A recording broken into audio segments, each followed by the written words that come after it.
On its part, the Corporate Affairs Commission now registers businesses within 48 hours and also carry out registration during clinics at reduced prices.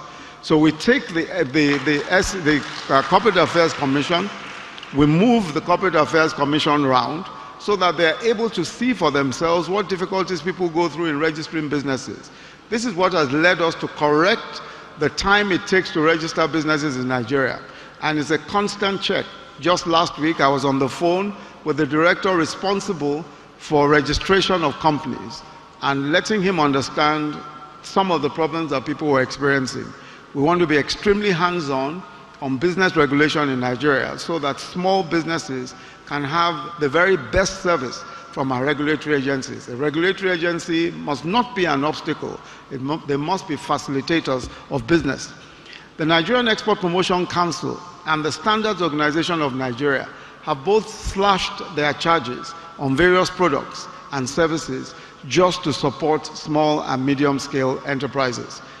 To foster continuity after the clinics, at least 5 state governments have set up one-stop shops that bring all the relevant agencies together in one place so as to enable small businesses access their services on an ongoing basis with relative ease.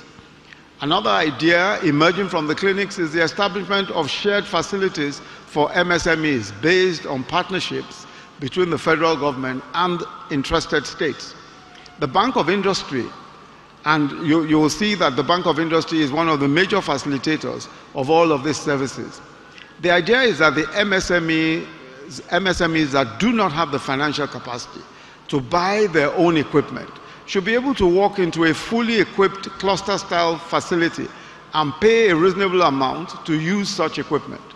Where possible, the facility would have already been certified by relevant agencies. Another thing that has been introduced in the course of implementing the MSME clinics is the use of the clinics as a platform for widening the reach of the Government Enterprise and Empowerment Program, GEEP. This is our microcredit facility that we give to several businesses, and His Excellency the Governor has already told us how many already are benefiting from some of those microcredits. Governor Willie Obiano is, of course, already working hard to unlock the potential of MSMEs in the state through the Anambra State Small Business Agency, ASBA. I therefore expect that the agency will also consider taking forward some of the ideas and processes that have emerged from the clinics, such as, of course, the establishment of the one-stop shop here in Anambra State, a one-stop shop which has all of the different regulatory agencies, which has NAFDAC, SON, CAC, and some of the other regulatory agencies in one place, one facility here. And of course, common facilities for business clusters. I know that ASBA is already doing very excellent work on clusters, and I've seen some of the examples as we looked around the stalls. So it's very, very obvious that the cluster style of promoting small businesses is already thriving here. And we certainly will support you to create more clusters so that our people can do better work.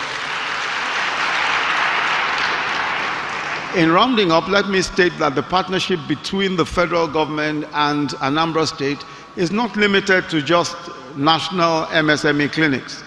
The state, as you have heard, is also benefiting and collaborating with us on the National Homegrown School Feeding Program.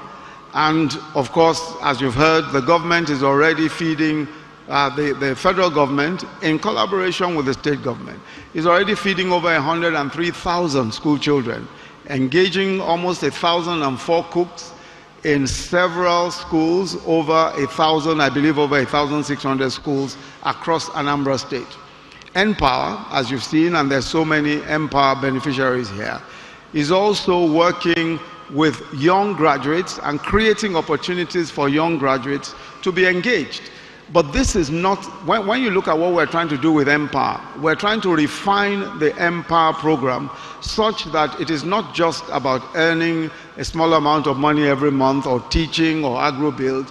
We want to ensure that each Empower beneficiary is able to stand on his own in the future, that each Empower beneficiary learns entrepreneurial skills learns the skills that will enable you to become business persons or to become professionals on your own. And so we're going to support the Empower scheme as much as we can, and we're bringing several others, on board. Already we are pre-selected for Anambra State alone, about 11,039 new entrants to the Empower scheme, and we hope that this second batch will be launched very, very shortly. The Jeep money, market money is not left out, as there are here in Anambra State about 3,877 beneficiaries of the scheme from this state alone. And we intend to continue to expand that number, to increase that number, so that more traders, more artisans can benefit from the scheme. Finally, let me say that the federal government is a government for all Nigerians, and we shall continue to work hard to ensure peace and progress all around the country in partnership with state governments. After all, the progress of our states is the progress of Nigeria.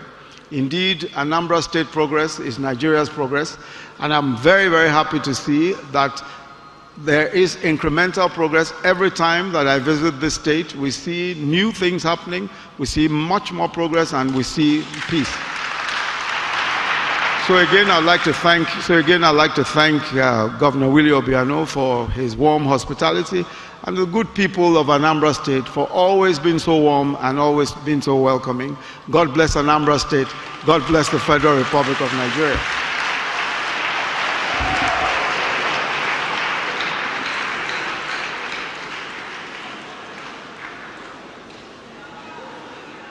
Excellencies, distinguished ladies and gentlemen, each time I listen to His Excellency the Vice President speak, especially when he's on visits to Anambra State, there's always a major takeaway.